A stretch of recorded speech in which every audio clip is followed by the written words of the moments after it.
Hey there everybody, this is Caitlin here, aka Scribble Sketch, and welcome back to Card Game Wednesday, the day of the week where we talk about all things card game related. And today we are actually discussing the recent changes to the ban list. These ones are effective as of, I believe it is the 7th of September. Yes, these are affected from the 7th of September, but the ban list went out today, or the day that I'm recording this would be yesterday, I believe, or the 27th. It's just whenever I'm recording this is a little bit unclear. But this has shaken up some things to do with the actual format, especially for New Frontiers and a little bit for Wanderer as well, because we have some surprising bans and whatnot. So what we have here is we have some bans and obviously some unbans, which is actually kind of interesting how we've got some unbans here.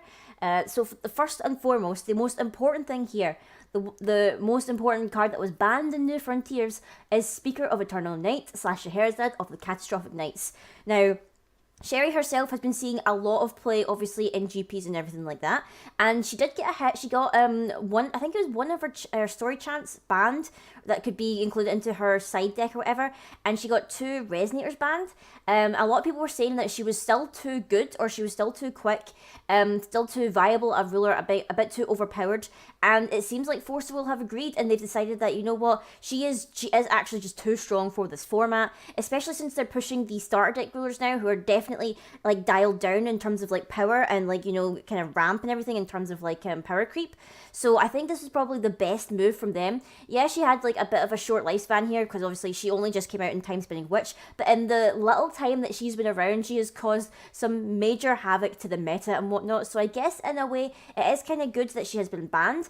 But because of this, because she has been banned, they have decided to unban 2 of her resonators, which was Evil Genie and Story Listener Ava. So these 2 resonators have been unbanned. I don't think they're really, well, I don't think the Genie is really that viable anymore, since I don't really think his legend effect actually does anything now, because obviously you don't have the Grimoire side deck from Scheherazade.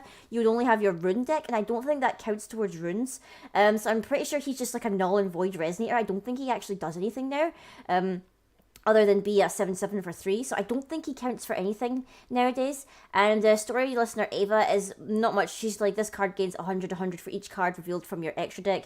I don't know if they're going to count the runes area or the rune deck as an extra deck. I'm not quite sure if they're going to be doing that, but I guess we'll just need to wait and see. And then the other unbanning that happened was Rune Story got unbanned, which I can see because it is technically just a normal quick cast chant as well as being a story, so it could potentially just go into main deck now, now that it is unbanned. And yeah, I mean, it means that you have to be running both Darkness and Green, and it seems like the new format with the start of Valhalla cluster is kind of be pushing more towards mono builds, but I guess it just depends on whether or not you want to attempt to run dual color. But it's going to be a lot harder because we'd have less access to multicolored stones now, and I guess you're going to have to rely on the addition that makes all your stones tap for a certain color. But that card has also been unbanned, which I guess is a plus, because I know a couple of people that I know have like full art play sets and whatnot of this card, and were pretty disappointed when it ended up getting banned and whatnot. But it is a pretty strong card, so I can see it why it was banned initially, and now it's been unbanned. So I guess that's actually quite a good change of pace. And then finally for Wanderer, we have a couple of Wanderer bans, which I'm actually quite surprised that they decided to make some bans for Wanderer. But I guess they decided with Valhalla coming out and with them reworking some of the way that some things work, they needed to make some bans. So this is where everyone mourns and weeps. Lumia the Fated Rebirth, aka Lumia Saint of the Crimson Lotus, has been banned in Wanderer. I know many Lumia fans will be weeping over that. I too am weeping over that because I love this Lumia. I love her. I pretty much built multiple different decks with her. I built like Mono Wind. I built like a light and red deck with her. I had all these many ideas with her that I wanted to build, and I was thinking, oh, she's going to be even better in Wanderer. It looks like she was going to be too good for Wanderer, and they ended up banning her. I can see why, because they reworked how enter abilities work now, because a lot of the older cards only their enter abilities only worked from hand, and there's lots of things that, you know, their enter abilities should work from death or re-entering the field. So I guess this is the reason why they decided to ban her, because she would just be too powerful in the Wanderer format with this change. That's really all in terms of like rulers for bans and Wanderer.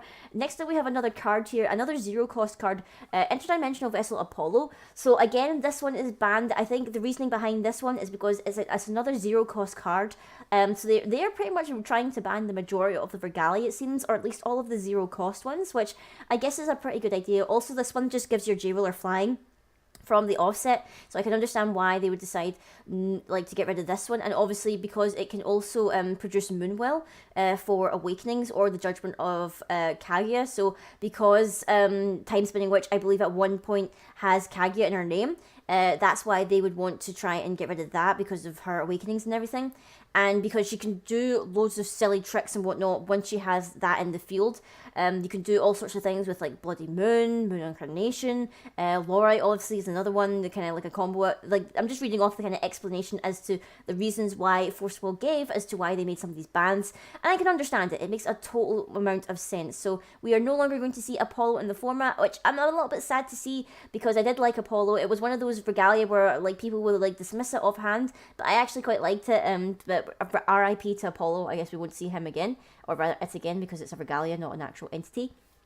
And last but not least, we have a newer card actually for the ban list. We have Play Dead. Now, I believe the reasoning for this is because with the Time Spinning Witch and the idea of the Bloody Moon combo whatnot no longer being viable, and obviously Lumia no longer being in the format, Carrick would have been the next best deck for Wanderer in particular. And they did notice that because Carrick would be the best format, or rather the best ruler for the Wanderer format, because he has access to all this swiftness and all these different things. He gets like access to all these really small resonators that can have swiftness and deal decent damage, whatever, like Rukeg into Cthulhu combo, and inexpensive resonators such as Sylvia and everything. Play Dead just seemed to be a bit too good, and I can understand the reason why they would also go on to ban that, because obviously the Rukeg into Cthulhu and everything is like a pretty standard kind of fire tactic back in the day for Red, so I can understand why they decided to make that ban in particular.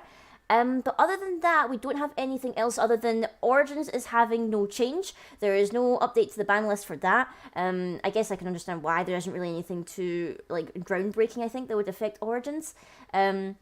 So that's really it, actually. We've got a couple of bans for Wanderer, and we've got one major ban for New Frontiers, and then we've got a couple of unbans for New Frontiers. So that's the kind of state of play now. It seems to be they are heavily trying to encourage us to go forth with the new starter deck rulers, and maybe not use the older rulers from Rhea much anymore, which is a bit of a shame, because I still like Rhea in particular. I do like, I guess I sort of like Carrick. I never really got the chance to play either Scarlet or Amiel, because I never pulled them, sadly, and I still have yet to pull them.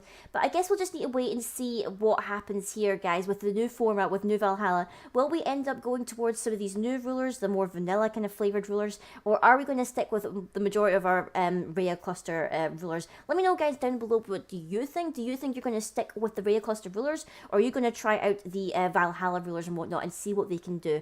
I would love to hear everything from you guys. Your comments actually help me inspire to make new videos and whatnot, and what topics you would like me to cover. So until next time, guys, I will see you all later.